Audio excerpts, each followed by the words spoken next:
ঢাকার ধামরাইয়ে গ্রামীণ ব্যাংকের সোয়াপুর শাখার কার্যালয় লক্ষ্য করে পেট্রোল বোমা নিক্ষেপ করা হয়েছে বলে জানা গেছে, তবে এতে কোনো ক্ষয়ক্ষতির ঘটনা ঘটেনি।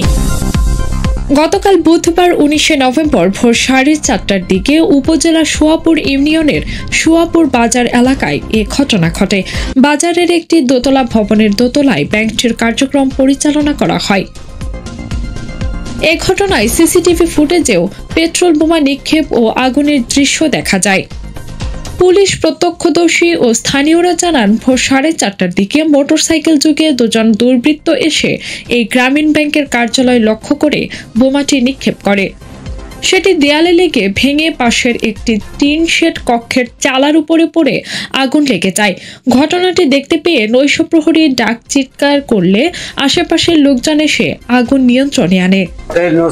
বর্তমান রাষ্ট্রপ্রধান তার শত্রু আছে, কিছু আওয়ামী লীগের দোসর আছে, তারা হিসেবে গন্ডগোল করার লিগা খুব চাচ্ছেন। কিন্তু বাজার আমার আওতায় না, কিন্তু বাজার একটু বাহিরে 200-250 গজ দূরে হইব। এটা নিন্দনজনক, ন্যাক্কারজনক, প্রতি শাস্তি চাই আমি।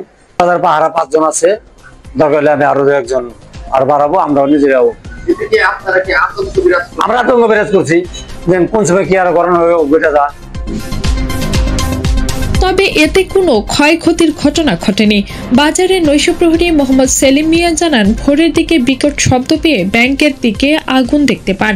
পরে আশেপাশের লোকজনকে ডাকাডাকি করলে আগুন নিয়ন্ত্রণে আনেন।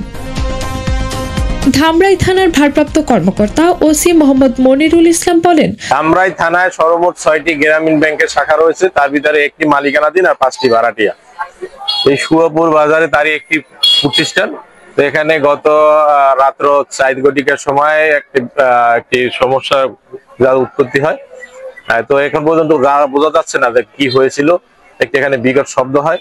তো আপাতত তদন্ত চলিতেছে, তদন্ত পরে সাপেক্ষে ব্যবস্থা গ্রহণ করা হবে। এই বিষয় নিয়ে কি কোনো প্রতিষ্ঠান কোনো অভিযোগ করেছে? না, এখন পর্যন্ত কোনো প্রতিষ্ঠানের অভিযোগ নাই, আর প্রতিষ্ঠানের কোনো ক্ষয়ক্ষতিও দেখা যাচ্ছে না। ঢাকা ধামরাই থেকে ওসমান গনি, দিগন্ত টিভি।